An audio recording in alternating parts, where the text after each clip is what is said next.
Loud. All right, welcome everybody to the August 2026 meeting of the Metropolitan Washington Old Time Radio Club. We're delighted to have all of you with us. We've got a wonderful program tonight, and it's in a different format. We have one guest star, truly is a star of old time radio. And Karl Schadow will be basically in charge of the meeting. So I will, and there will be no business meeting. Yay, don't all jump up at once, give confetti and cheers. So it will be nothing but Karl's program, Karl and John Abbott and Cast of thousands. Wayne, no, geez, I'm sorry. But anyway, they've worked very hard on this program, and I think it's going to be a wonderful and exciting evening. So, Karl, take it away. Everybody else, please mute yourselves so that you don't interrupt the flow of the meeting with extraneous phones ringing in the background, dogs barking, children crying, etc., etc. Thank you all for that. And Karl, it's your meeting. Okay, thank you, Wendy. We are in preparing the programs for the club. My goal was to get an assortment of speakers that could cover any kind of topic, and also those actors and actresses who are still with us. And so very briefly, it was a pleasure to be able to work on this interview and to have Peggy Webber as our guest. And it's an hour and 40 minutes, so all of us hang in there. And John, I'll turn it over to you. Okay, let me share sound. I'm going to do that. Everybody should see Karl's visage. You can't see it, let me know. And everybody should have their popcorn, their jujubes, their fizzy drink, and let's get started. This is the August meeting of the Metropolitan Washington Old Time Radio Club, and we are so honored to have set up with historical radio actress Peggy Webber with us today. We also have, of course, Walden and then Edgar Russel, John Abbott, and to my right, Marsha Bush, and also Frank Morgan.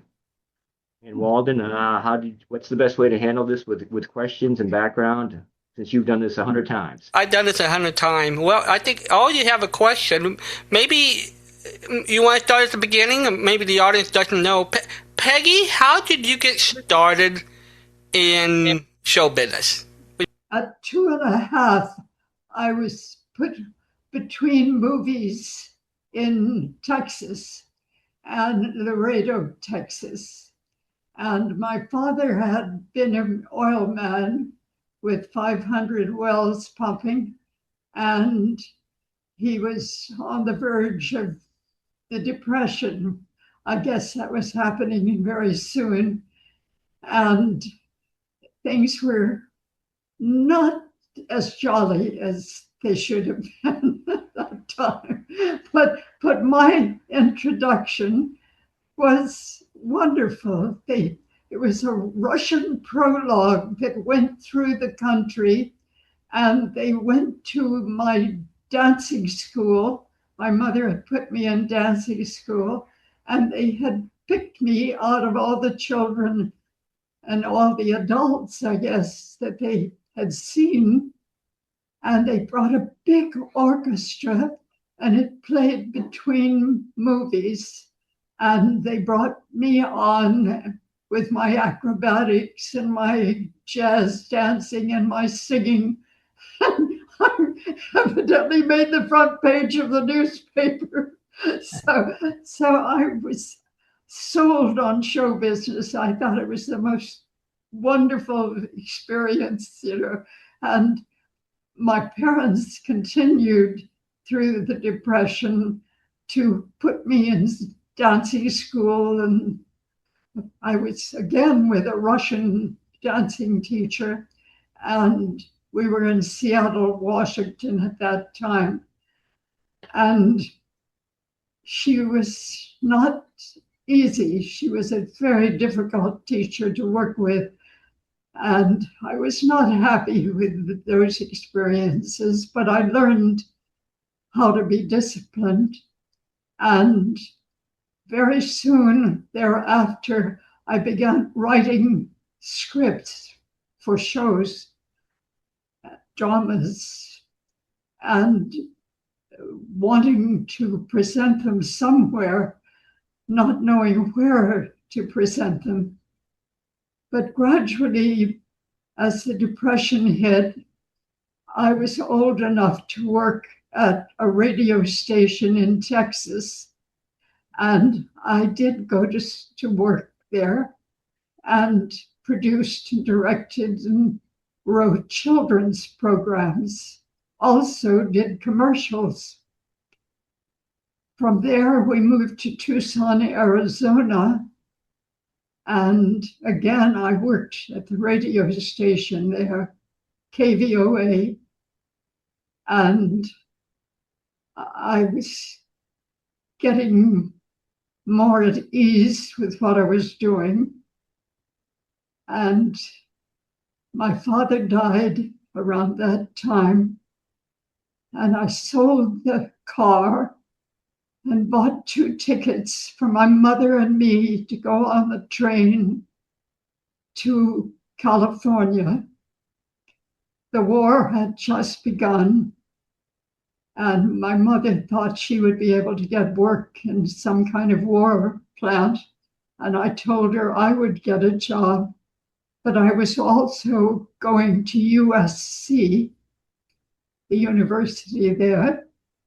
And the first day that I went out to look for a job, I went to CBS, and there I saw the fellow that was going to write the I Love Lucy shows. And he was what did they call them? He was a service guide. Yeah, we sort of a receptionist. Yeah. He was like a receptionist, Yeah. but he walked people around the studio. And Stage boy. he told me if I'd had my own radio show, I should go for an audition. And I said, I don't think that they would consider me as professional yet. And he said, oh, yes, they would. And so I went back to the little rental that my mom and I had obtained. And pretty soon the phone rang in the lobby. And if I'd not answered it in the lobby, I probably would never have made it. But I answered the phone in the lobby. And Bob Carroll, the writer, famous writer, was on the phone, and he said, get over here, I've got you an audition. I said, really? You want me to audition now? And he said, yes. So I ran as fast as I could and got to the CBS studio. And I walked in the studio, and a man said, do you have your material, or do you want us to give you material? And I said, oh, I have material. And I began doing my entertainment that I did from my high school classes and so forth. I did impersonations of movie stars and had a funny little routine that I had worked up. At the end of that, the man in the booth said, you've won the audition, we're coming out. And a whole group of people, mainly female stars, people who had been stars or were stars, and they came out and hugged me and laughed with me and said, you're going to be very big in radio.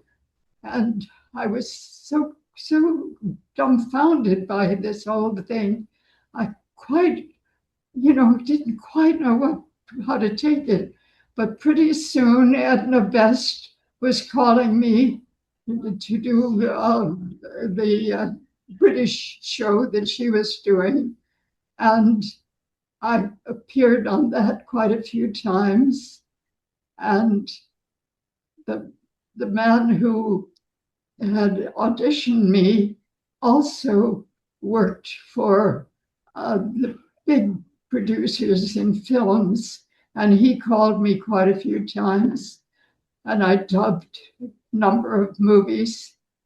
And that was the beginning of my career. And I thank God every day that that happened, because my mother had not been used to working, and I was 16 years of age, and I was just thrilled to be starting my career. So that might explain to me. I know Edna Best later was the director for Sherlock Holmes, so that's probably how you got onto the Sherlock Holmes radio show. Yeah, she did. What's the name of the series that's the most famous British series? I'm having a... That's okay. Well, I'm thinking Sherlock Holmes is probably... Sherlock Holmes, that's her show. That was what she did. Yes. And at one point, her husband took over. And I found out that she had been married to the star of Man Called X. Right, Herbert Marshall. Yeah. I became the regular female star on that show. Herbert Marshall was starring in that. So he had somebody else for about a year, but I didn't think her accents were good enough. Actually, the accents were for each different country. Each week, they were a different accent. And so you had to be on top of doing accents. And I was pretty good at that. So I had about 3 years of doing that show. I was thinking another director you met was William Spear. You know, he was... I did Escape and Suspense and all those shows. Actually, I worked with Jack Webb for the first time on Escape. It was a wonderful mystery. It was about the war and about an American man who was in newspaper work. And he was assigned to work with a French woman. Earlier programs in which Peggy and Jack Webb were fellow cast members was Escape. This episode is fleur-de-lis, written and directed by William N. Robeson and adapted from the records of the OSS, Office of Strategic Service. It's World War II in France, and Jack Webb, as Jacques, a U.S. soldier, meets a French girl, Renee, played by Peggy. They meet one night. Look at those stars, Jacques. Yeah. So many of them. So close you can almost reach out and touch them. Yeah. I had them all once, Jacques. I reached out and gathered them all in my arms once. Yeah? I want you to know all about me, Jacques. I want to. Don't think it's wrong of me. But I've been in love. There's nothing wrong in being in love. He was a soldier. Most everybody is these days. A German soldier. Oh. Don't you think that love is bigger than war or hate or anything? Yeah, I guess so. He's dead now. That's good. I'm sorry. I mean, I didn't mean to hurt you. I'm not sorry he's dead. Chuck, I'm so confused. I want to understand things. I want to be intelligent about things. But everything gets so mixed up.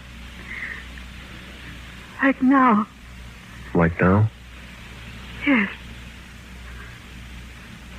Chuck, I've never been so happy as I am tonight. Not even with the German?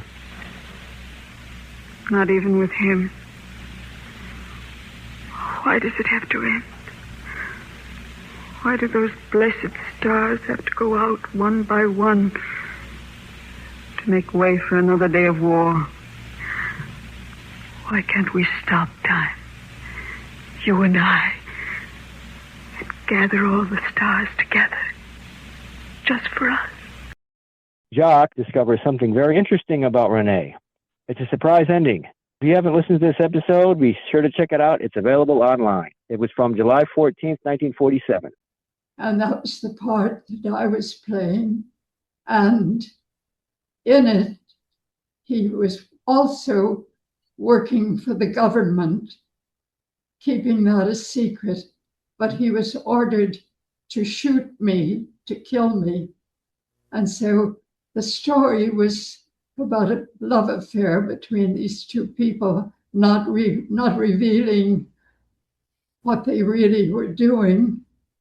And the day came where he was ordered to shoot her.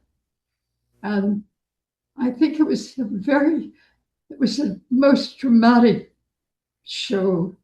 And I don't think Jack ever forgot about it. I think from then on, he hired me for many shows. And Julie London introduced me to him as he was her fiance at that point. They were going to be married very soon. And I met this strange fellow with one red sock and one green sock, and not like any of the other people I'd met in show business, but quite delightful. And then I saw the two of them necking in the auditorium, and so I knew that they were pretty serious about each other. And then he began calling me to work his shows. When he'd come down from San Francisco, he would hire me to audition his shows for NBC. And that we worked together a great deal from then on. When his Dragnet, I was on an FBI show with Jerry Devine, and Jack stopped me at the end when we were all going home and said, "Can you stay till 12 o'clock? And I said, "I guess so." And he said, "I'm auditioning a show for NBC, and we're going to call it Dragnet. Do you know what Dragnet means?" And I said, "I think I've got a pretty good idea of it." And he said, "Well, I want you to be in the first one, so if you can stay." And I said, "Sure, I'll stay." So I was in the very first audition show of Dragnet. I'll let you do some talking now. All right, Cole. Let's see somebody wants to jump in with a question here. Cole, you wanna ask? Marsha, Go ahead. you just want to confirm that's The question was it a chance audition that you met Jack Webb? But you just explained that you had met him prior to the audition for the show. Is that correct? No, I worked with him on a number of shows before he developed Dragnet. And so he knew my work. And gradually he came up with a character that he wanted me to play as a regular character. And it was Ma Friday, his mother. And I made her to be like my mom. My mom was always bawling me out for having nothing but pie and coffee and never eating properly. And that's what the writer on this show Dragnet put in the mouth of the mother, and I knew exactly how to say it. right. We're going to play a clip. We're going to insert a clip here, Peggy, about this. When John Abbott and I edit this for the club in a couple of months, we're going to put in a clip of you as Ma Friday from Dragnet. It's a classic clip. I'm sure many of us have heard it, but I'm glad you talked about that. And also, we need to credit the author James Mosier. He was the script writer for Dragnet, and he was the one that came up with Ma Friday. Do you remember anything from James Mosier? He was the writer on. In one of her more famous character roles, Peggy portrays Joe Friday's mother. In this 1940 episode of Dragnet, Sergeant Friday stops at home for lunch as he and his partner, Ben Romero, were in the area. Is that you, Joseph? Yeah, Ma, it's me. I didn't expect you so soon. Well, I'm off for lunch, and Ben and I were in the neighborhood, so... Oh, well, I'll get the telegram. Thank you. I must say, I'm glad you could get home. Telegrams always make me nervous. Nobody ever sends a telegram unless it's important here, so... Thank you. Yes, they do, Ma. Some people send wires to invite you to lunch or to a reception or something like that. Is that so? Sure, you just forgotten, haven't you? I've gotten them before like that. There's no way to do, anyhow. Why not? People always associate frightening things with telegrams. Well, aren't you going to open it? Oh, yeah, sure. You know, if you were worried, you could open it, Ma. It'd been all right. Well, you know I never open anything addressed to you, Joseph. Anything important? It's from Belmont, my old high school. Oh, yeah. They want me to come up next week. They're having some sort of assembly up there. Want me to talk to the student body. Well, that's nice. You going to go? Yeah, I think I better, don't you? I'll have to clear it through Captain Sheldon, though. Well, I think it's awfully nice for them to remember you. What are you going to talk on, did you say? Yeah, police work, it says here. I'll have to think of something to base it on, though, won't I? Well, you'll have to memorize it, Joseph. Doesn't look well for a man to stand up on a platform and read a prepared talk. Yeah, I know. Oh, that's Ben. I gotta go, Ma. Would you and Ben like some lunch? I can fix you something in about a minute. No, we haven't got time, dear. I'll see you later. I don't know why they couldn't have written a letter instead. What's that, Ma? I said they could have written you a letter. Besides, it's much cheaper than a telegram. Yeah, Ma. I'll see you later. Bye, Joseph. Bye. That was the typical scene in the Friday household. An inside joke in that script, a reference to Belmont High School, school that Webb actually attended in Los Angeles during the 1930s. Peggy would play Ma Friday in several episodes of Dragnet, both in radio and on television. Do you remember anything from James Mosier? He was the writer on Dragnet. I think the fact that I wanted to make it sound like my mom was funny, and they thought it was funny. And Jack would be standing opposite me as we were first broadcasting to New York. And I would look up and the tears would be streaming down his face. He was laughing so hard because it was something his mother would have said. Great. Brian, go ahead. So Okay.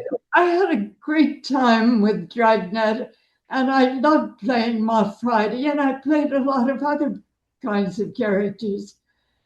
And I'm trying to remember how, oh, I know. I was getting older, and I was doing about 6 shows a day, counting 3 soap operas that I was doing, and doing looping and dubbing and maybe getting over to CBS, maybe getting over to KHJ. And I was getting a little worn out. And I was now about 25, something around that age. And a fellow that I had worked with, Mort Fine, the team of writers, Mort Fine and Dave Friedkin. I was on many of the shows that they were on, and Mort and Dave would meet me in the hall after I'd get off the air and thank me for making such an interesting character out of whatever I was doing, you know.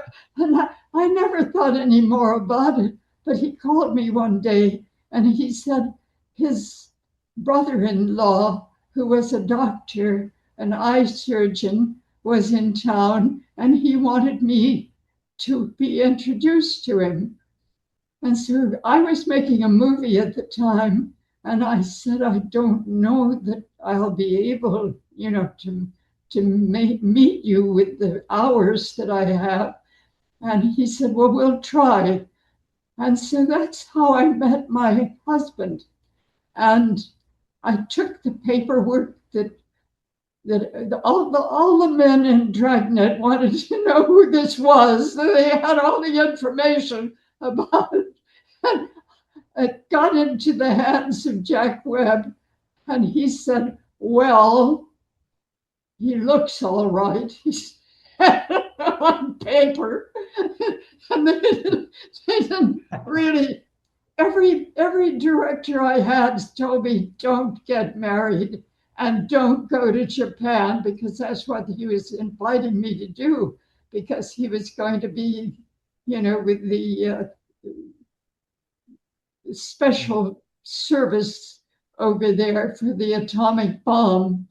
And I debated over it for quite a while. And I didn't go out very much. I was too busy working.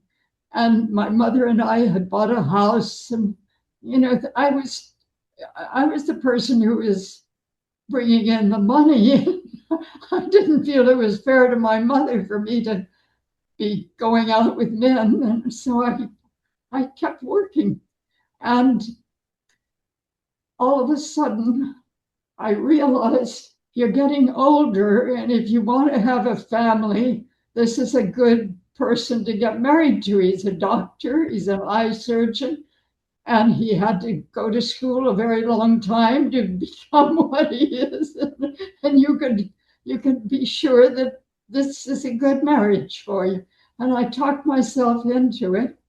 And so I left all my regular shows, and every director told me, don't do it, Peggy, don't do it. This is not the right thing to do. But I promised my husband, who is now in Japan, that I would marry him. And so we were married in Japan. And it was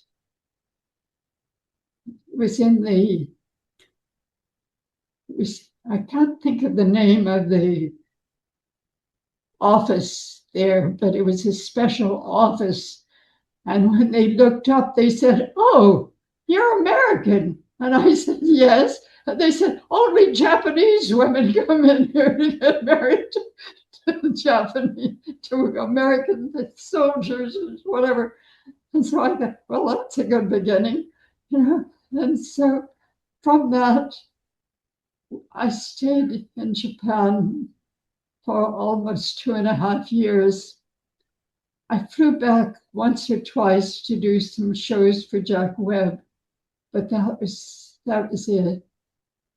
And when I did come back, Jack was lining up a television series to do, and it was going to be based on Dragnet.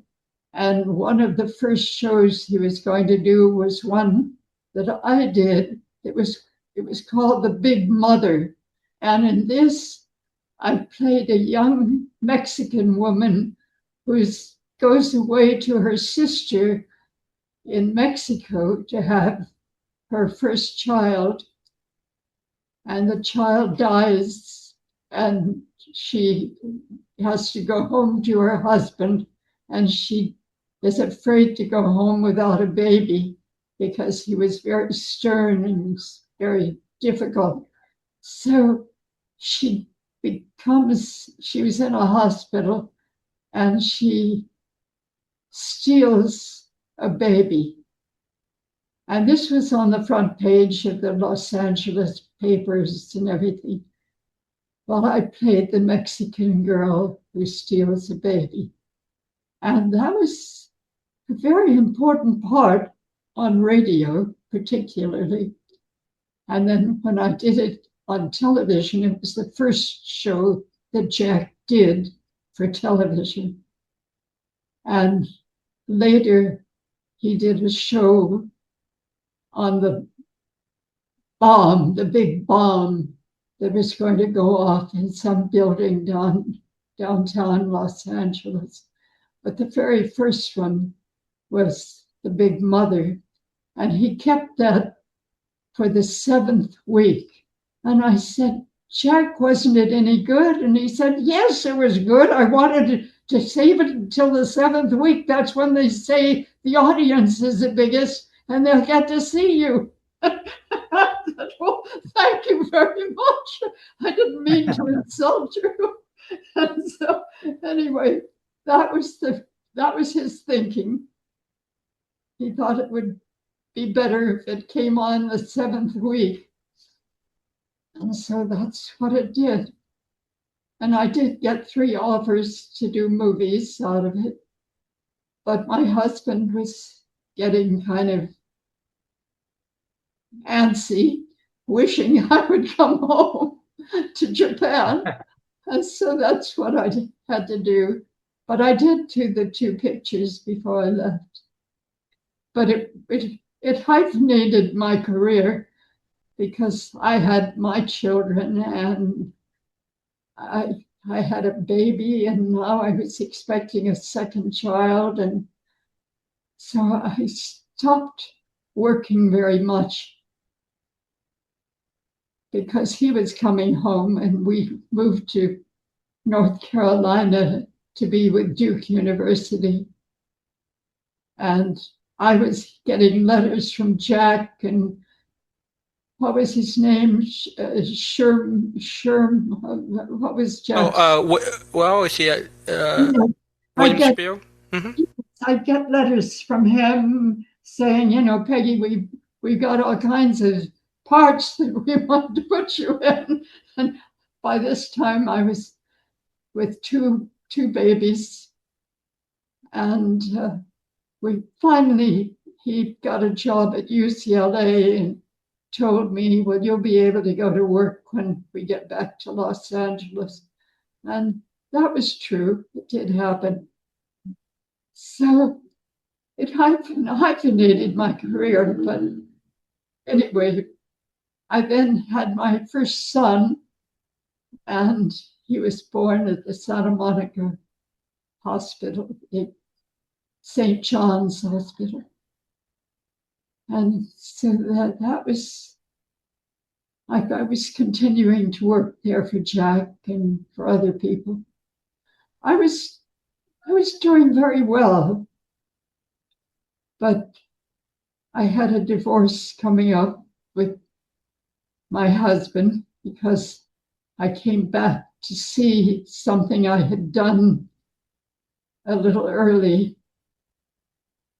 I did a film that I wanted to see that was going to be on the air, and my husband broke his leg. He asked me to go down this hill at a ski resort, and I said, I have to do television. I can't go back with a broken leg or something. And so he angrily put me on the train, and that afternoon, he broke his leg coming down the very same hill that he wanted me to come down. So at that point, the doctor that he had brought a nurse along with him. And that was a new love affair for my husband. And so we were divorced. And I stayed on and continued to work in radio and television. All right. You have a question? Yes, I do. Well, I think there's more to tell. I don't know. Oh, there's plenty. I want to hear your questions. I have, Walden, I have a question. This is Edgar Russel. Go right ahead. And I have a number of questions that I'd like to ask you about the craft of acting, such as what qualities does an actor need to possess to deliver an effective performance on radio or stage and film. But while you're thinking of that, I wanted to ask you a specific question. I know that you co-starred with Orson Welles in the movie Macbeth in 1948, and you played Lady Macduff. I played Lady Macduff, but Jeanette Nolan was the co-star with Orson. But I had Dan O'Herlihy as my co-star. I see. And Well, it made a star out of Dan O'Hurley. It was a very good part for him. And I got a lot of work out of that too. Hitchcock and a lot of big name directors called on me because of that. and do you have memories of Orson Welles, the way he worked, Oh, or as a he director, what he wanted was from my you? heartbeat. I was 10 years old when I fell in love with Orson Welles. I was home alone in Texas, and I heard this wonderful voice, and then I heard this wonderful show, and I thought, that's what I want to do. I want to be a director and a producer, and that was how I started. Wow. Well, do you tell me what qualities does an actor need to be effective? And since you are also a director, what does an actor look for in receiving guidance from a director? Or what should a director offer to an actor to enhance their performance? I think to get the message that the original writer had in mind when he wrote the script, you have to understand exactly what the writer was trying to say. And if you don't get that message, it's kind of hopeless for the director and it's kind of hopeless for the actor. And so I think one person who did my music for a while on some of my live radio shows that I'm now pitching those shows because they were with all the top stars of radio appearing in my 90-minute and sometimes 60-minute and sometimes 30-minute shows, but I kept doing them. And I know myself that when I adapt a script, I want to adapt what was in the mind of the author when he was writing it. I don't want to pervert it or convert it or do anything to it. If I've chosen that story to tell, it was told well enough so that it caught my inspiration to do it. And that's how I work. I can't say that that's way, every director is different. And I think most directors want a good script. They want a good story. And a lot of the radio scripts were not good scripts. But if you cared enough, you could put a message in there, Yes. If you really wanted to make it a success, you could make a success out of something that wasn't. You'd have to really have your heart in it and really want to make something out of it. What you say is very encouraging, and you obviously succeeded again and again in doing that. So thank you. Thank you. I hope that's true. I made a kind of pledge to God that I would only do shows that I believed in, believed the message, and believed that it was a message for mankind. And that's what I've operated with, hoping that I please God. That I'm doing some little something, How was Orson Welles as a director? Was he easy to work for while he was directing? How were you? Well, I'll tell you what I saw, because I worked for him for years and years after we did a couple of movies together. And I saw in him something that I think I see in myself, and that is he has to be dedicated to what he's doing. And if he's not, he should drop it right away because he doesn't do it well. But when he has something he believes in, he can't be beaten. And he's just a genius. He really is a genius. And I could tell when the door slammed on the movie soundstage whether it was Orson coming in or somebody else, because he changed the vibration in the whole studio. Everybody changed. They became their best because they're working with the best. And I dearly loved him, and I loved Jack Webb, but for different reasons. I think Jack wanted to be perfect, and he wanted to do everything perfectly, and he wanted to help the crime situation. He wanted to help the police. He really dealt with the police. He would go in and have sessions with the chiefs of the different sections of police to talk over how they were treating some certain prisoner or some case that was going on. He didn't stop with just directing a show. He really made it his whole life. And Orson was like that as well. But Orson was so forceful. And one time he hired an elderly man, it was in Macbeth, to play King Duncan. And the fellow couldn't remember his lines. It'd been a long time since he'd worked, and now he was probably 90 or 95 years old. And he suddenly was so embarrassed, he couldn't remember his lines. And Orson said, "Don't worry about that."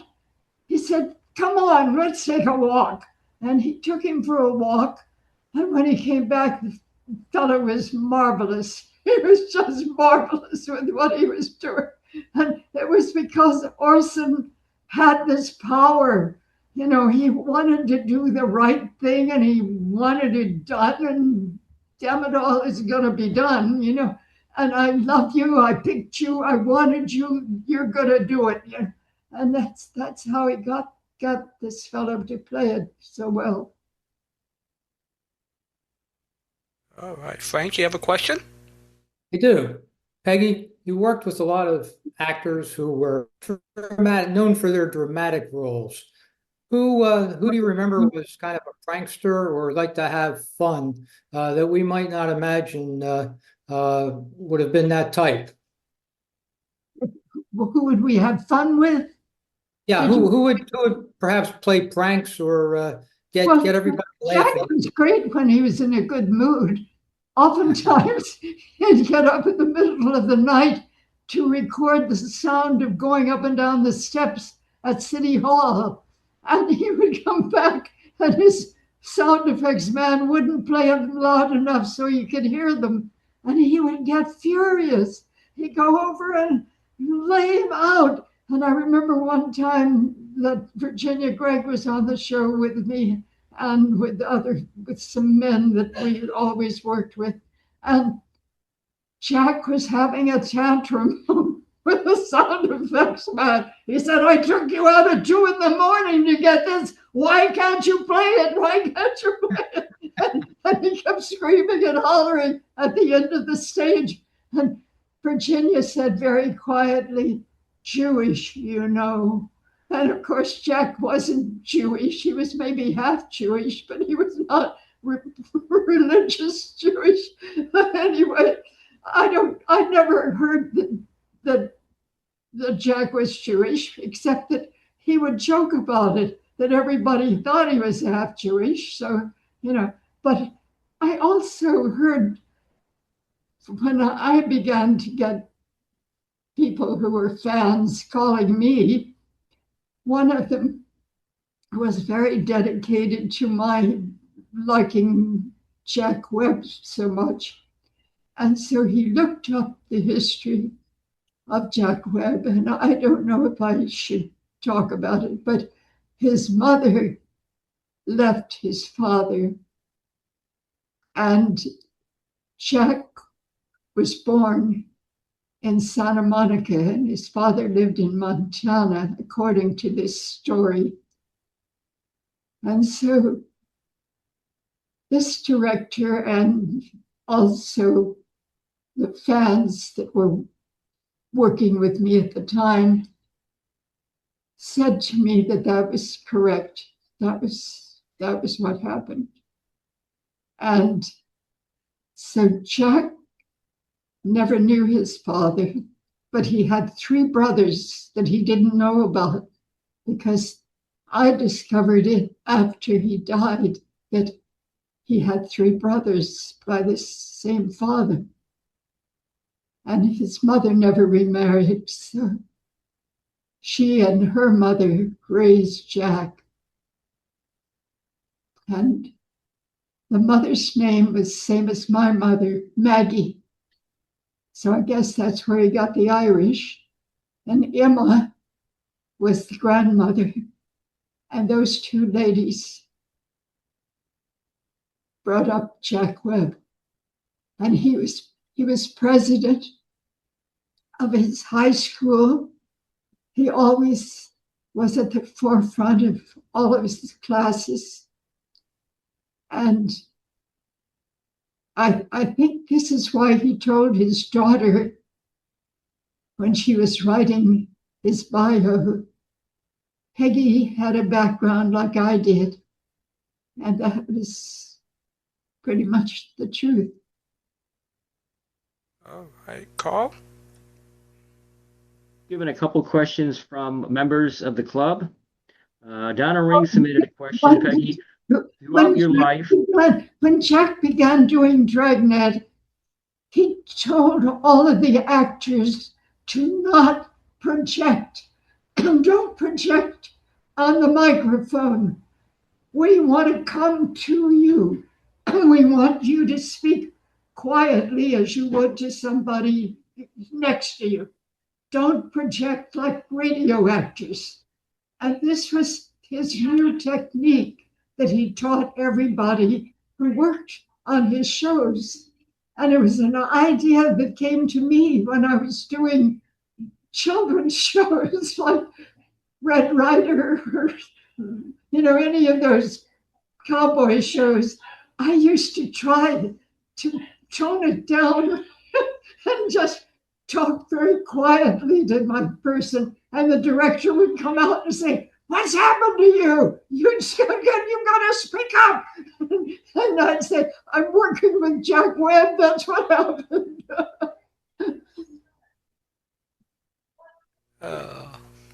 Okay, well, then I'm going to get back to this question. The question comes in from Donna Ring, one of our club members. Peggy, throughout your life, which career choices were the most challenging or difficult? Jack Webb. I think Orson did discipline people, but he didn't discipline actors. He only disciplined the stagehands and people like that. And all of us really shuddered because we knew the poor stagehand would never be the same. He had such a tongue lashing. And there's another question. What roles or period in your career has given you the most joy or satisfaction? Which director gave me the most satisfaction? Or what role or what part gave you the most pleasure of all the different parts you played? What show that I worked on? Or what part or what role? Well, I worked for a Catholic priest, and sometimes he would give me marvelous shows to do. People would go to lepers camps, leprosy and things like that. I would get the factual thing, and some of those shows were actually life-changing. Not just changed my life, but hopefully changed people's lives. They were marvelous shows. It was the Hour of St. Francis. I got Jack to go and work on that show.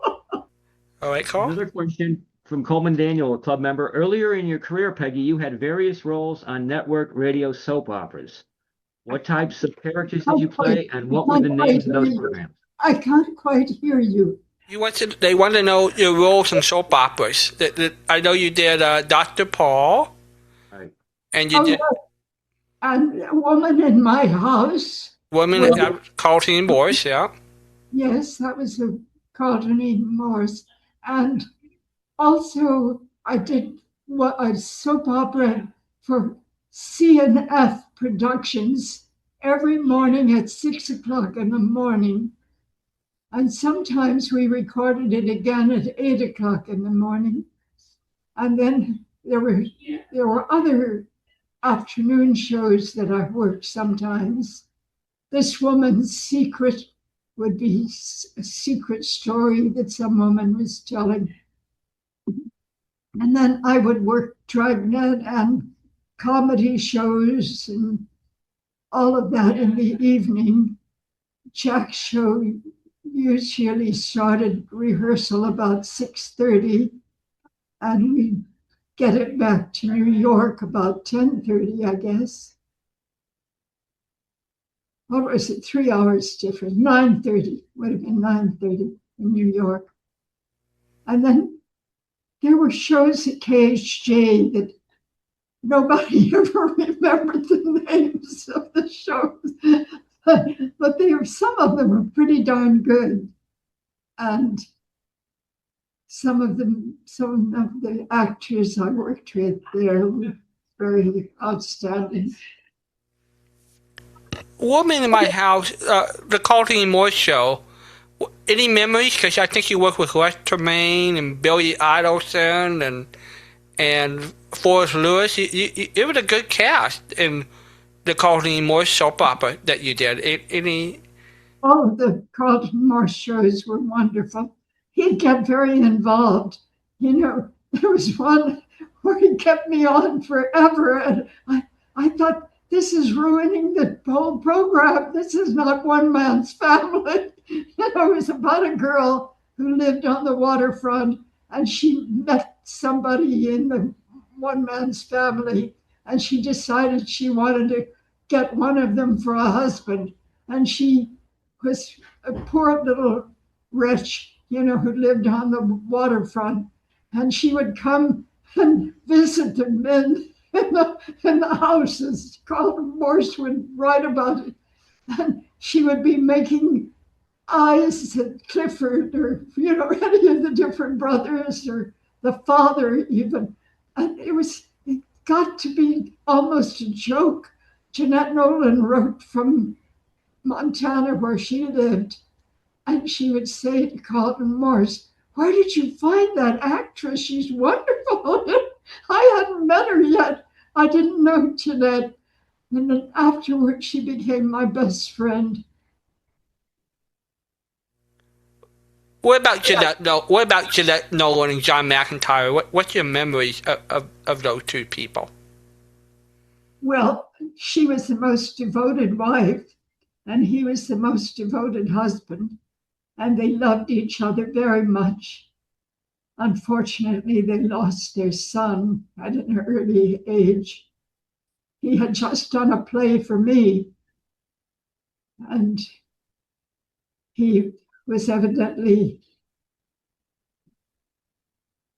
having problems, and he died about 6 months or a year after he worked for me. That was very sad because that was a wonderful house. She cooked all the meals, and she was always there when the children were ill. Her daughter married a professor, and she had grandchildren. And Jeanette was just the most devoted wife, the most devoted mother. She was my image when I got married. I wanted to be like Jeanette. Peggy, Walden, I just wanted to add something. Peggy, Jeanette Nolan sat next to me at dinner once at the Friends of Old Time Radio, and she told me she was walking into the studio and she saw the announcer. He was so handsome, and she said, "That's the man I'm going to marry." Right. And that announcer was John McIntyre. Had she told you that also? And she moved back to New York because of him. He was announcing, what was it, the regular show that came through to us. I can't think, what was it like? It was some news kind of show that was a wonderful show. I think he was. I think he did the Marsha Times for a while. Marsha Time. Yeah. Marsha Time. And she met Orson that way. She told me he was about 18 years old and he was always hungry because he never had enough money to feed himself. And he was trying to get jobs and he wasn't getting jobs. And he finally got a sustaining show that he directed. And that's how she got to know him. He hired her to be his leading lady. And I thought the two of them, both of them, I adored them. That's all there was to it. But then when she married John McIntyre, she and he would invite Orson to come and have dinner with them because she knew he was hungry all the time. What a wonderful story. That's wonderful. I know John loved his home in Montana.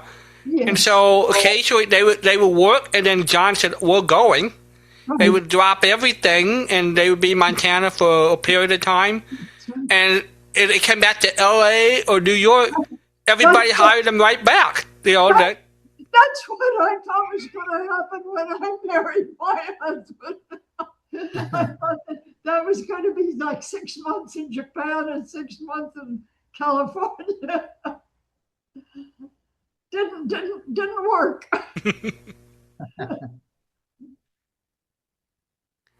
All right, Karl, back to you. Peggy, we've talked about your role as Ma Friday and in Dragnet, and Michael Haid, a member and past president of our club, he doesn't have a question, but he just wants to pass on this. He says, "Please pass on my love and gratitude for her substantial part in making my book, My Name's Friday, a success among OTR devotees, and best wishes for her continued health." My Name's Friday was the unofficial history of Dragnet, which Michael Haid wrote several years ago. It's a fantastic book, and he just wanted to thank you for being Ma Friday and really contributing to Dragnet and OTR. So he says thank you. Was that a letter that I wrote to Well, I think Mike sat down and interviewed you for the book several times over the years. You was always a big help. Yeah, I saw that his daughter put in her bio on her father that Jack said Peggy had the same kind of life I had, and she understands what I'm trying to do. And I thought that was such a compliment, and I always will love him for all the good things he did for me. He always picked the best parts and gave me the chance to do them. Okay. You had another question, Walden. Peggy, you had another recurring character that you played on radio, and this was before Dragnet, but on The Life of Riley, you played Helene Bidwell. She was Babs Riley's aristocratic rich friend. Can you tell me anything about that series? You were on that show as Helene several times. It was the wife of the fellow that had the funny speech pattern. I forget the name of the character. And I gave her the same speech pattern as the man that she was married to. That she talked the same way that he did. And that was the character from that show. We're gonna also play a clip for that. We'll insert it here, and I'll talk to John about that.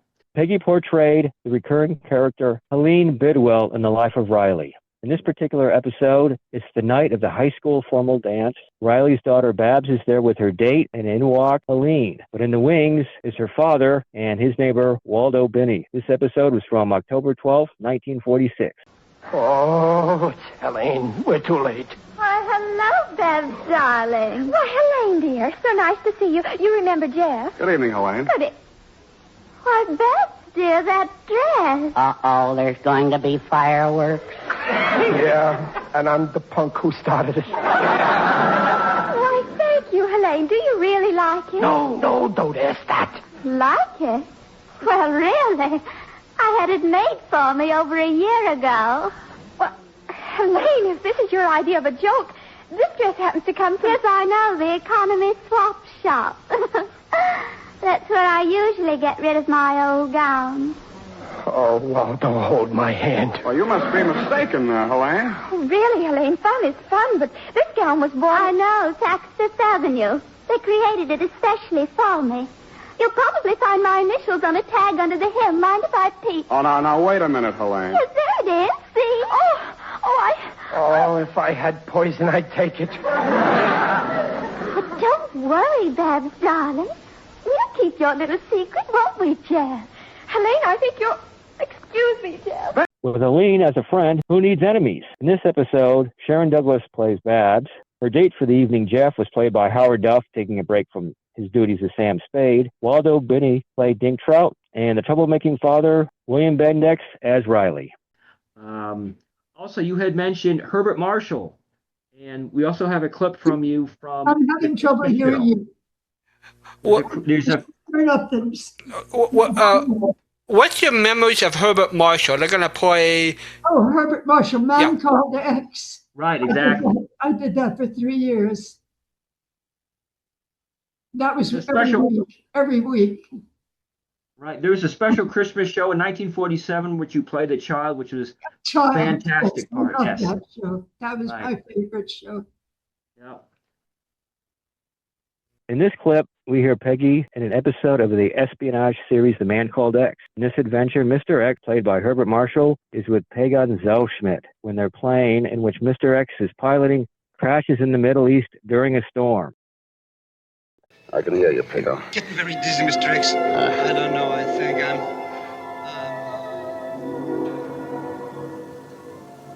Come out now. Come outside to the top of the hill. Come out into the night. Stand with me here and look at the world. Yeah. All right, I'm coming. Wait for me.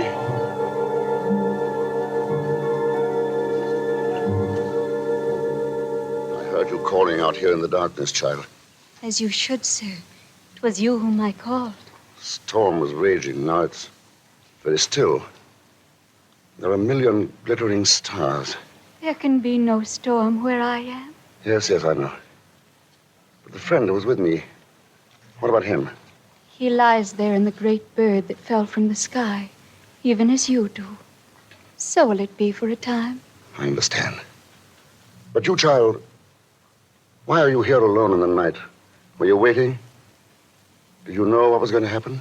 I came only to look for one last time at a foolish world before leaving it. Before... I have decided I shall not grow up. Not grow up? Oh, but you're very young. Younger than I'd ever believe. Why have you decided this? Because to grow, I must live. Men must want me to live. And no place on the earth can be called my home. Listen. Can you not hear it? The voice of the world rising up out of the dark valleys below this hill. Yes, I hear it. Is it not horrible, that voice? Terrible with its jealousy, greed, selfishness, hate. Yes, it's not pretty. Can I live and grow up in a world like that? But, child, you can't judge mankind from the top of a hill. You have to go down among them. I've been down among them, seen their wars and heard rumors of wars. There are other things to hear when you know how to listen. Come with me now. Down there? Down in those valleys? How can we? Why not? It's Christmas, so anything can happen. Come along, child. This was the Christmas episode of The Man Called X entitled From a Starlight Hill, broadcast December 21, 1947, and Peggy was in several episodes of this series. What about Herbert Marshall? What's your memories about? I know he had one leg because he was wounded in World War One. And he had some kind of lung problem that bothered him and a heart condition. So he had a Filipino man who, was always with him in his dressing room and would carry things for him and all of that. But he was a dear, dear person. He was married to Edna Best, and she was the one who was there on my first audition. I don't think she ever spoke to him because they were divorced at that time. So I don't think she ever, told him that I was a good actress, but he wasn't in on the audition anyway, somebody else.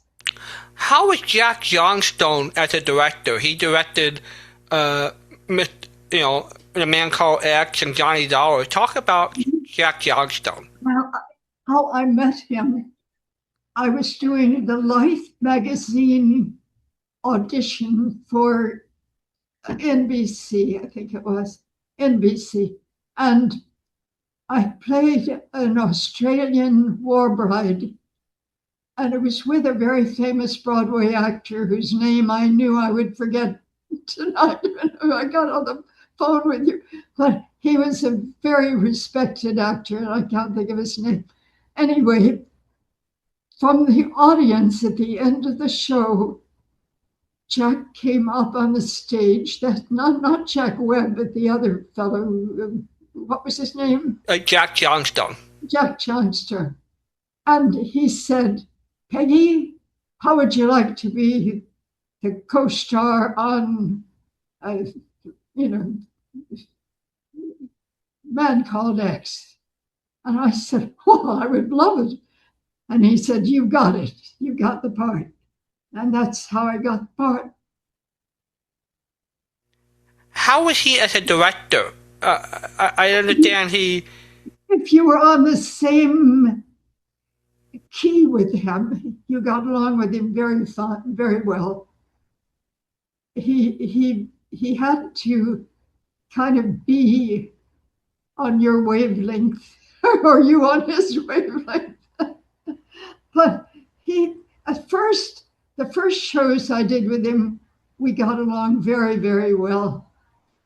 I think towards the end, his wife, when she gave a big party, began screaming at me across the swimming pool, "My husband never stops talking about you. I'm going to throw you in the pool." That was my relationship. So I don't know at that point whether he learned not to be nice to me or what. What about Norman Corwin? What can you tell us about Norman Corwin? Norman Corwin, when the first night I was in town in Hollywood after my dad died, my mother and I walked up to Hollywood Boulevard, and on the way we stopped in a bookstore, and I found a book written by Norman Corwin that said that it was, that radio was very important to him. It's what, I don't know how it was worded, but I remember showing it to my mom, and I said, "I'm going to read this before I go for auditions. I'm going to see what he has to say," because I knew that he was everybody's love of, if you loved radio, you loved Norman Corwin, because he wrote these marvelous shows when the Japanese attacked and when we attacked and all. He did just one great show after another. And I heard him when I was a kid, in Arizona. So I knew who this man was. And at one point, I had the nerve to write him a letter. And I said, I've read your first comedy show that you wrote. Have you ever thought of making a musical out of it? And he wrote back to me. And he said, "Yes, I have. I've thought about it. And you're the first person that had the nerve to talk to me about it." From then on, we were good friends. I auditioned for him, and he's been auditioning upstairs in CBS where the boxes were kept. It wasn't an office, it was where they kept big boxes of stuff. And he was sitting between boxes and he was interviewing a man, and he told me he'd be with me in a few minutes. And when I came in, he handed me the script and he said, all right, we start on page such and such. And we started there. And when I started reading the part, he said, that's it, that's it. That's what I've been trying to get through to people. I can't get through them. That's what I wanted. And I thought, oh my gosh, I've got a friend. I've got a friend. And I was so happy about that. From then on, we were great friends. And I wrote to him and he would write to me. And we did a lot of shows together. Not necessarily for CBS. We did shows that I was producing to be done in, to be played at home on recordings. And as much as I didn't like recordings, I made maybe 6 or 8 shows with Norman Corman. One of them went on television. We had a television show that we did the live portion of, and the second half I kept as a recording. Anyway, we were good friends right up until he died. Talk about the California Radio Artist Theater. How did you come up with the idea in 1984? And you did 300 plays. You hired all the best actors in Hollywood. Well, I had a lot of good friends. I wouldn't hire an actor if I didn't trust them, if I didn't believe in them. So I got the very best people. And I'd worked with them and I knew they were good and I knew what they could do.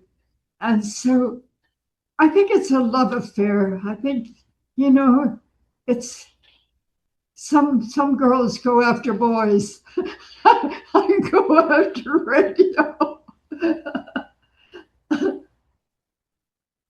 And people may or may not know this was a professional job. You paid the professional wages. Yes, I paid them. Yes. Yeah, and I actually paid more than I was ever paid because the salaries had gone up between the time that I started producing.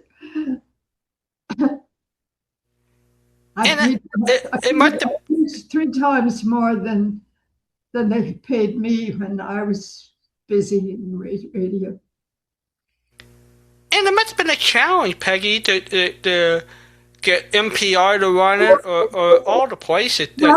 Some NPR paid a little bit. They didn't pay much. Mm-hmm. But they also, I had a fellow, Amundsen. Yes. He was the president of the Actors Radio Club. Right, he was president of Home Savings and Loan out here, and that's where the Pacific Pioneer Broadcasters had their. Pacific Pioneer Broadcasters, and he paid me for a while, gave me money to pay the actors. So I did have that, but otherwise I paid for everything. He paid for about maybe 3 years of my doing radio shows. He didn't pay me. No. But you won a lot of awards. You won a lot of awards because of that series. Well, I don't know that I got a lot of work, but I think people who liked radio did compliment me, and I was pleased that somebody liked the same kind of shows that I liked. Oh, and one of my musicians, one of my directors, went after the Life Achievement Award when I had quit and everything had kind of died down. And I thought, well, I'm too old now. Forget about it. The phone rang and he said, Peggy, how would you like to win the Life Achievement Award? And I said, are you kidding me? What are you talking about? And he said, well, you're going to get it. And I said, what? And he said, yep. And I couldn't believe it. And I told my children, and my daughter Teresa said, for what? That's terrible. And I said, thank you, darling. But I did get it, and it was about a year ago, and it was very wonderful. I was very pleased to get it. I did work hard, and I did love working hard. Well, in fact, Beverly Garland built the theater at her hotel for you. Yes, that was up in San Simeon. Yeah. Yeah.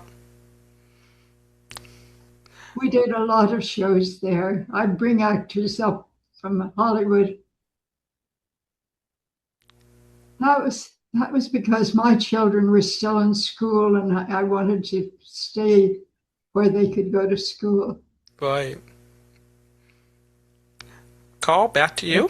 But I think we turned out some really good shows. You did. You did. Right? Did you have a question? I did. You have more questions, right? Thank you. Yes. Peggy? Go ahead, Frank. Peggy, you worked with many, many female actors. Who was your favorite to work with? Jeanette Nolan. What shows did you do with her? What plays? Well, what shows? In Macbeth as Lady Macbeth, but I had worked with her with Carlton E. Morse before that. Carlton Morse was the one who gave me a break when I was about 16. First shows I did for him, I was a little child who said he wanted another piece of Langendorf bread. You know, that was my first job with Carlton Morse. After that, he wrote some wonderful roles for me, and Jeanette complimented me. She wrote me letters telling me that she thought I was very good, which pleased me so much.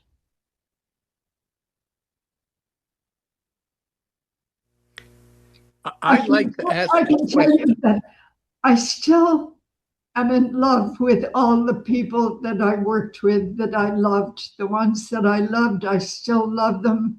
And I wish to goodness that they were all alive and we could work more together. Go ahead, Edgar. Yes, well, I'm glad you just came to the part about circling back to when you were a young actress to 16. What advice would you give to a young actor or actress just beginning their career? What do you wish you had known at the beginning of your career? Well, first of all, I fell in love with Orson Welles, and the story was My Little Boy. That was his first show that I heard. And from then on, I was living in the desert with my father's gold mine, and I could only listen to the radio for a half hour once a week. And so that was Orson Welles. I'd go out and sit with the wolves and everything, coyotes all around me, and listen to, I guess it was 1 hour. It was 1 hour that I was allowed to listen to Orson. But I would tell any youngster, if you care about finding something that makes you feel you're contributing because you do it well and you do it with your heart and the way you love, that's the thing that you go after. And the sooner you go after it, the better.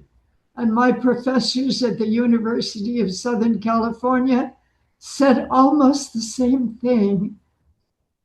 My woman professor said, Miss Webber, why are you here? And I said, to get an education.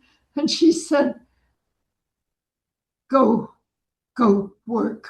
Go work. You should be working. Go work. And I said, well, I'll try.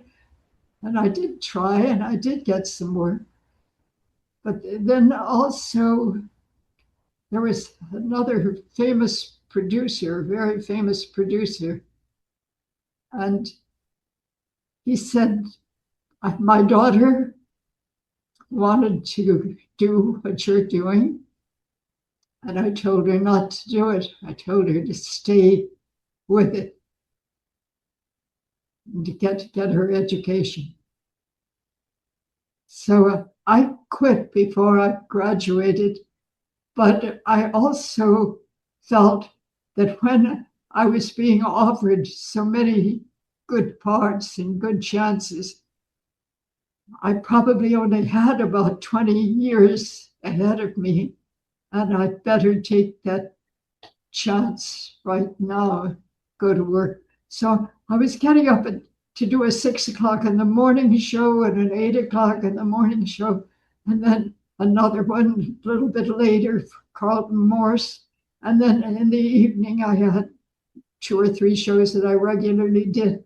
So I think I probably made the right decision for that time and for me. But I had to know first that other people liked me well enough to want to hire me. Well, that's wonderful advice. And I think we all agree you made the right decision. I hope to God I did. I think Frank had another question. Frank, you have another question there for Peggy? I do, thank you. Peggy, you did a lot of accents, French and English and the like. Which accent was the most difficult for you to feel comfortable with? Don't know that I'd want to say it on the air. Say it, go ahead. I'm trying to think. Well, first of all, I wouldn't have hired them if they were difficult. That's the main thing. I knew who I was hiring. I knew the people, and I knew how they acted with the director, and I knew how they would act with me, because most of them were my friends, and we got along pretty well together. So I really can't tell you that there was well, there might have been difficult directors, but not the actors. The actors were like angels to me. They wanted to do their best, and they wanted to please the director, and they wanted to please the sponsor, and they wanted to do something that had a message for the public. And that was my reason for working, and I felt it should be everybody's reason. What about you as an actress? Was there an accent that was the hardest for you? Was there anything that was hard for you to do? I did Chinese, and I did Australian, and I did Irish and Scottish and German and French. There weren't very many outside of that I had to do. So I didn't have a problem. In my home, my mom and I would joke around, with accents. And so I grew up with that. And so I think it was just in my nature. And I probably knew I was going to be an actor, because when I was 2.5, I was always being pulled out and put up on a bar room, counter or something to do my acrobatics. My father would have me there across the border and put me up on they'd ask for, you give me a cherry if you do this, they'd give me a cherry if you do some acrobatics. And from the time I was about 4 years old, I was doing that. And I knew I was going to be an actor. And I knew that I loved acting, and that maybe that was the thing I had talent to do. That's all. You also have a gift of doing little voices, like little boys, little girls. Sure, that was what I liked to do. Little boys. Well, even on Dragnet, sometimes you would play a little boy or whatever. You did all those small parts. I did. I was kind of shocked that after I was gone, that he hired a real boy to play the part when they did it again. He was probably better at it than I was. But I was a good little boy. I had a series I wrote for myself. It was called Under the Lilacs. It was written by Louisa May Alcott, and I wanted to do it as a little boy. Well, I think the most famous little boy I remember you doing, and I wrote to you, you might forgot, on the Dragnet Christmas show, 22 Rifle, you played the little boy, and you broke everybody's heart, Peggy, by when you shot your little friend, and you wanted to bring him back to life. It was such a touching, moving Christmas show that you did for Jack, and I think all the collectors, it's too hard for me. I agree with you. It's too hard to listen to in Christmas because your performance was wonderful, Peggy. Thank you, but I didn't remember doing a boy on that. Yeah. I'm glad I did. You did. You did. Yeah. Yeah. Well, I remembered Orson's little boy, my little boy. That show broke my heart and made me love Orson. And from then on, whenever I talked to him, or he'd call me. I didn't call him. He called me. I don't know. Maybe Jeanette told him to call me. I don't know. Right. But I was going on the air with my wicked Dr. Paul. I was Dr. Paul's wicked wife. And I was going on the air that day, and nobody else was going to be on the show. It was just me by myself. She was in prison, and she was giving, this long diatribe.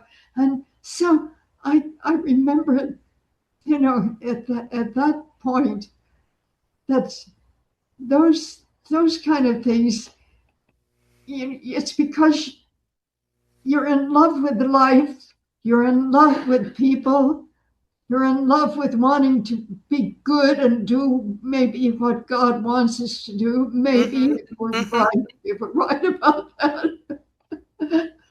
and that was always a relief, for me to feel at the end of the show that maybe it did some good somewhere. I know you were good friends with Virginia Gregg. Any memories about Virginia? Oh, she was a darling. And she was always the kind of woman, she told me where to go for my hairdo, And I was so grateful. She said, well, I go to so-and-so and so-and-so, and, you can say hello when you go there. For me, say hello. And, she was that kind of woman. She wasn't trying to be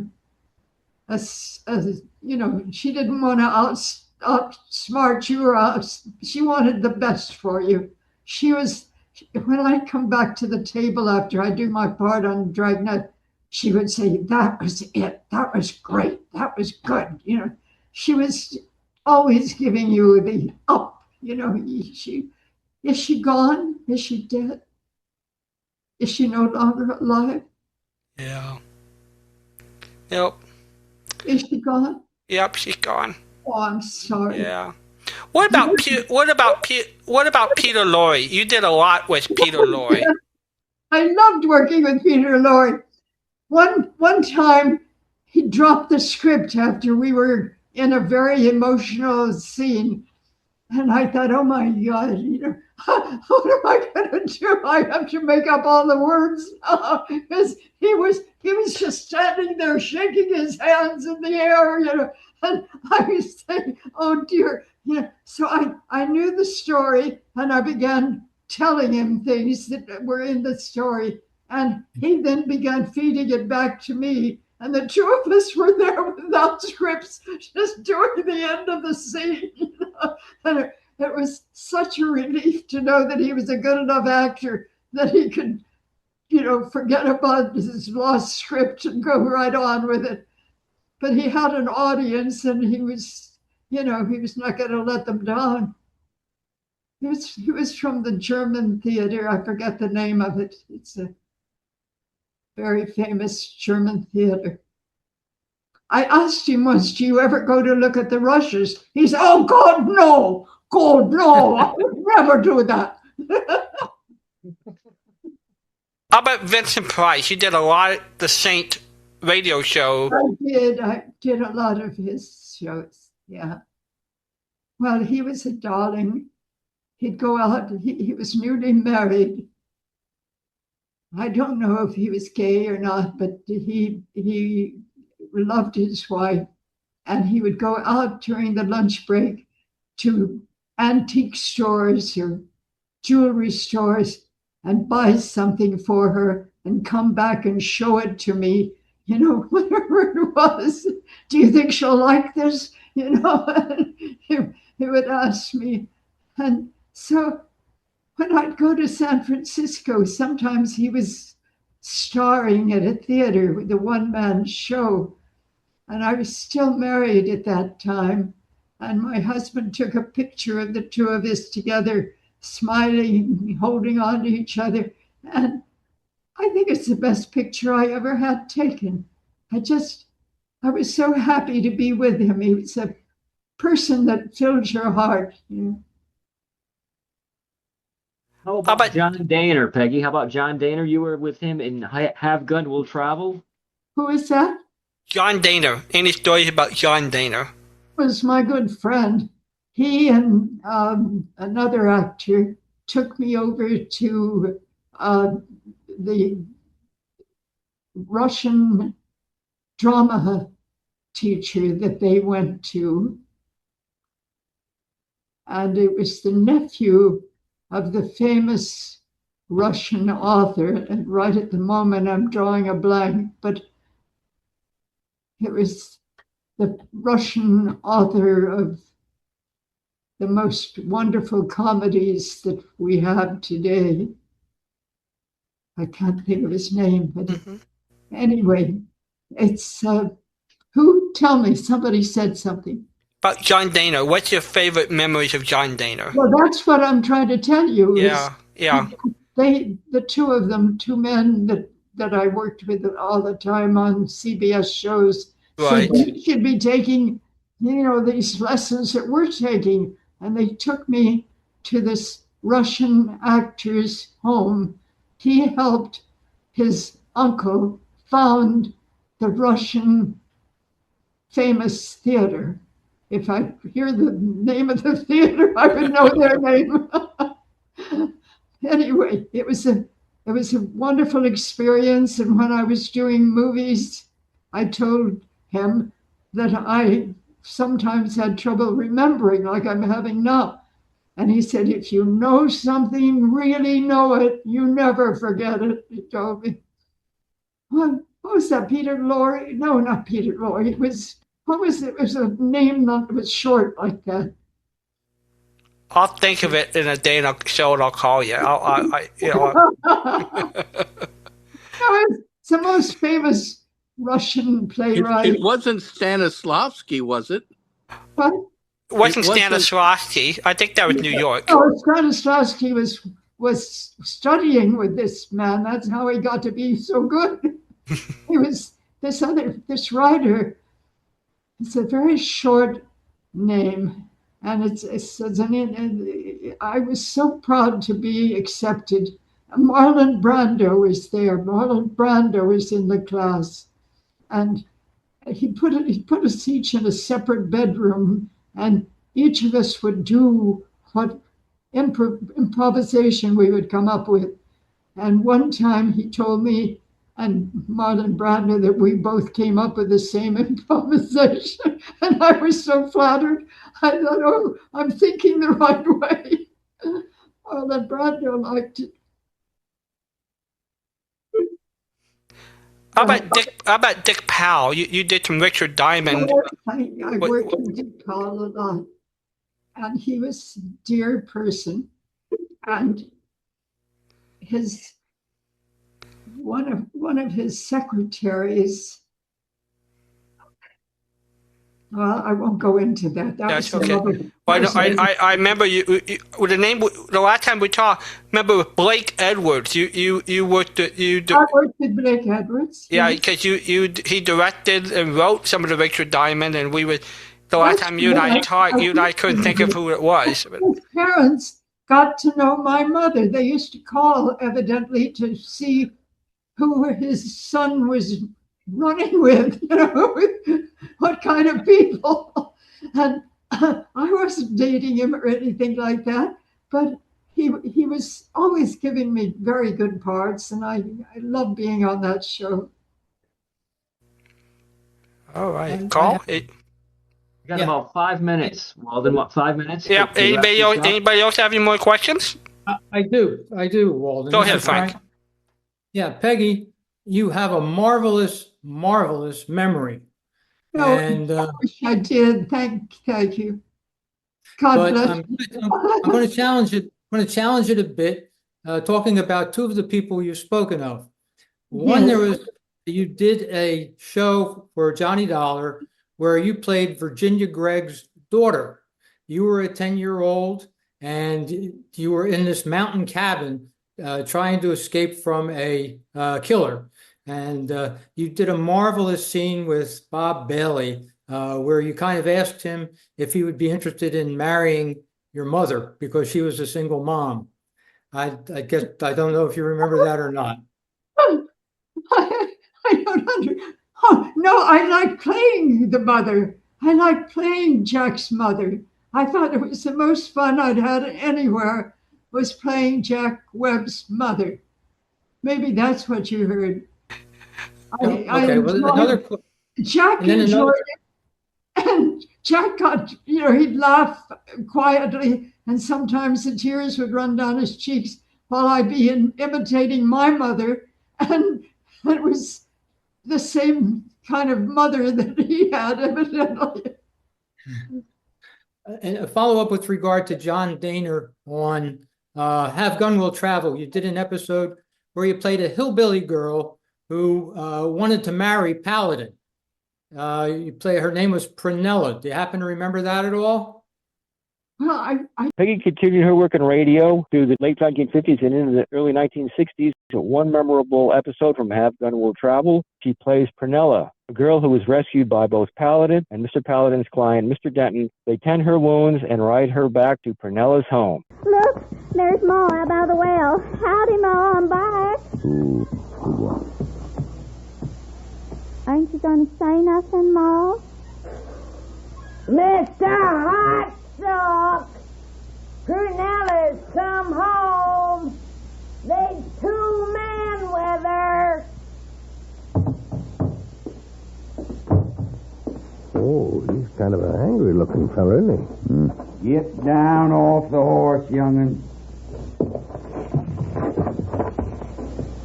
Who are these people?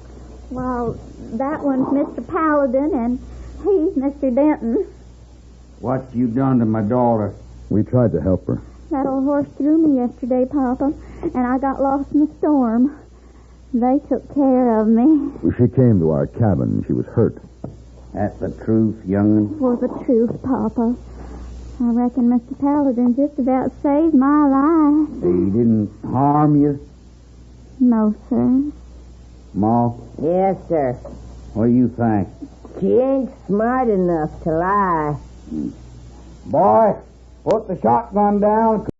From April 17, 1960, that was Prunella's fella on Have Gun Will Travel, and that was a typical Ozark family now living in Arizona. In the cast were John Daner as Paladin, Larry Dobkin as Mr. Denton, Vic Perrin as Papa, and Virginia Gregg as Ma. I did a lot of shows with John Daner, and usually they were very well-written plays, and they were on escape or something like that.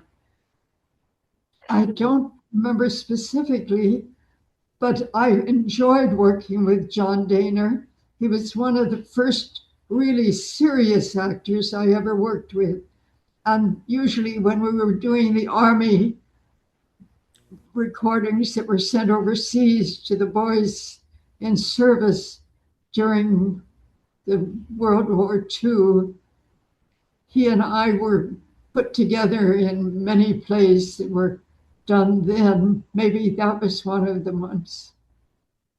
But I enjoyed working with him. He worked some of my plays as well. This Peggy, is thank you Edgar. so very much. I don't remember that where I was saying that I wanted to marry my mother. That doesn't make much sense. May I ask one quick question, Walden? Of course, Edgar. Go right ahead. Another high quality show, in this case, a television show that you appeared on, was The Waltons. And the marvelous writer Earl Hamner. Do you have any memories of working on the episode or of Earl Hamner? Well, that was Cage Shea, wasn't it? It was, I think, CBS television when, in the 70s. Well, that was Cage Shea, wasn't it? It was, I think, CBS television when, in the 70s. It was in the 70s and 80s. Yeah, and Who was on it? Who was on it? Oh, it would have been Richard Thomas. Richard Thomas would have been it, and Michael Learned, Michael and Learned. Ralph Waite. Yeah, I remember working with both of them, but I don't recall this part. Oh, well, thank you. I've been through a lot of torment lately. I've forgotten a lot of that. Well, you've been associated with so many wonderful shows, radio, television, and movies. You've done it all. What's your next gig? What do you want to do next? Well, I want to sell my wonderful shows with these wonderful actors that you're referring to. I made these shows. I didn't get paid for them. It's for public radio, but I paid everybody who worked in them. And I sometimes got help from somebody. But anyway, that was long ago. And I've got the recordings, and the recordings are really in good shape. I've kept them with an engineer. And I don't know why the phone is ringing here, but nobody's in the office trying. It may be a new gig. You better answer it.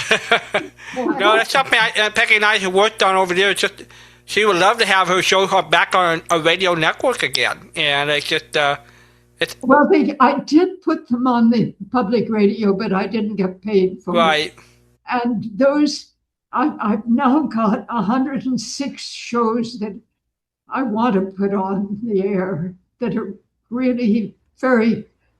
Jeanette Nolan and Dan O'Hurley and all those people that I worked with Orson. And I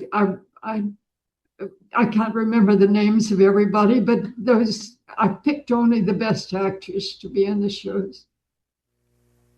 And I would love to get them on someplace today. Yeah. We'll work on that for you, Peggy. Thank you. We should wrap it up. I think so. Thank you. Who's that lovely lady sitting behind you there? Oh, Marsha Bush, one of our life members here at the club. Who's that dear lady?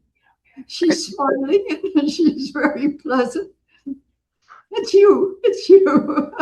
She's a sound effects expert. She has done sound effects for many of our club recreations and original scripts. Are you in Washington?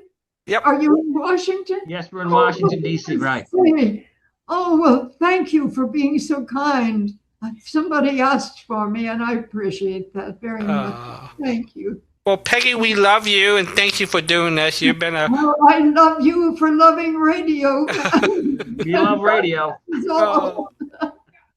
Great.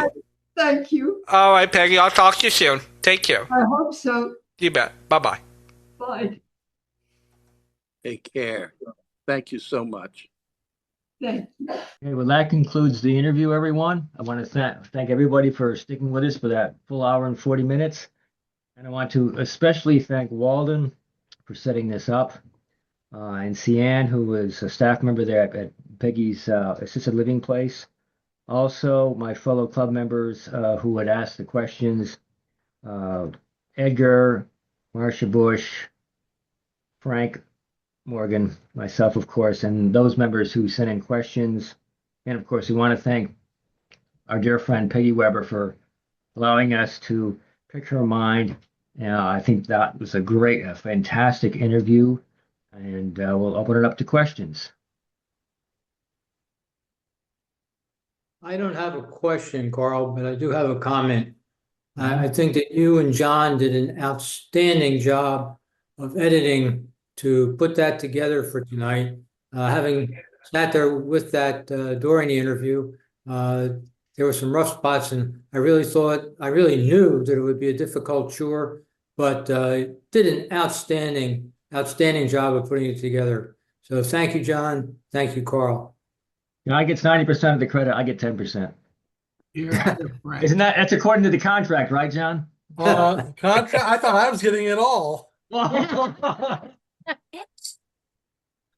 Tell you what, you send me the whole amount, I'll send you your check in the mail.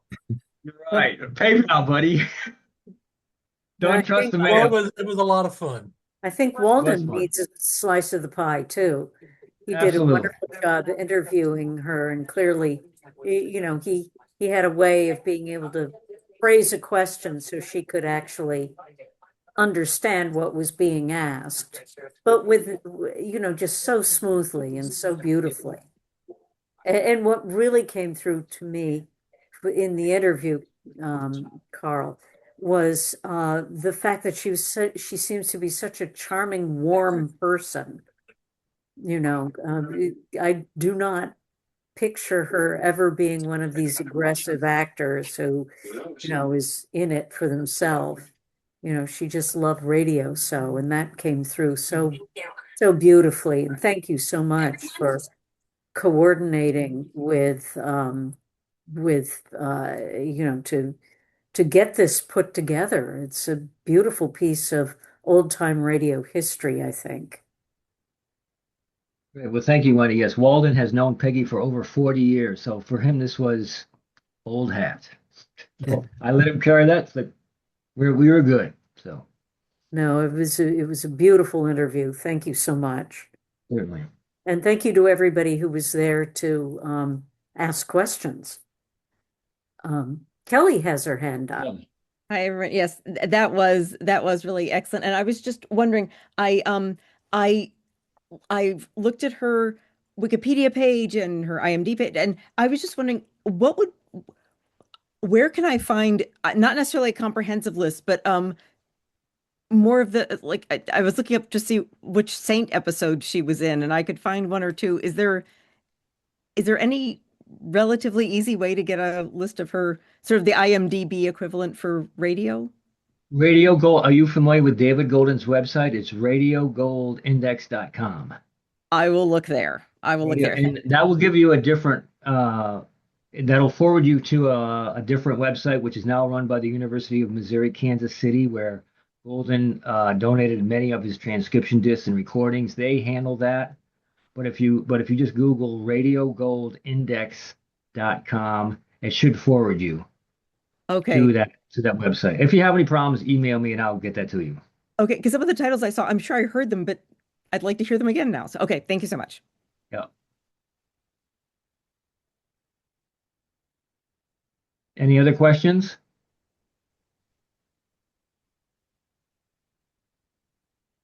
Yeah, I'd like to say something. Really, Richard? Well, I thought it was wonderful too, and I must say I particularly enjoyed all what she was saying about Jack Webb, and then especially the one where she was so serious and tragic. He was, just doing the. I think there's a pre-Dragnet thing, but he was being just like Officer Friday and driving her nuts. I thought that was just a wonderful one. And I did bring up the Hitchcock thing because she mentioned Hitchcock in the interview, but no one asked questions about it at the time. And she was in the movie The Wrong Man with him, and also did a television show of him. And the other thing I wanted to say is, I'm sure everyone probably figured out, the Russian playwright she was talking about was Chekhov.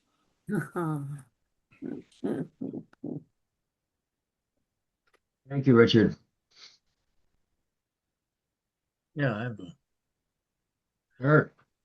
yeah, I missed that. Who donated what to the University of Missouri Kansas City? Dave Golden, if he was a big engineer and he has saved a lot of radio. He has a big website that he's had for he founded radio yesteryear. If you're familiar with that, going back to the 70s. I bought my first LPs and cassettes from his firm back in the 1970s, which he doesn't have anymore. But all of these recordings he saved in various methods, and he's donated those to various organizations around the country, including the University of Missouri at Kansas City. It's the MARR Sound Archive. And he has a great website, which I was trying to explain to Kelly if everybody understood. It's radiogoldindex.com, which will forward you to the current website. Yeah, and that Great, has a thank list you. of all the actors, shows that are in circulation or that are known. Of course, it doesn't have everything, but it's a really good resource. I use that almost every day in my work. It's Yeah, it's not a again, complete index, congratulations. but it's way ahead of whatever's in second place. What? What were you saying, Bert? Oh, I'm sorry. Well, just to Karl and John and Frank and Edgar and everybody else. Yeah, fabulous, fabulous interview. A lot of work went into it, and that shows.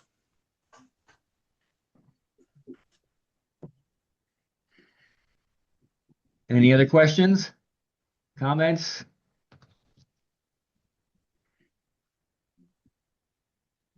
Hand it back to you, Wendy. Thank you very much, Karl. And I think Karl and company deserve a round of applause. So let's give them that appreciation. Thank you. And we will sign off tonight. It's been a full evening, but a very wonderful, entertaining, and in my opinion, very inspirational evening as well. So thank you so much, and I will stop the recording now.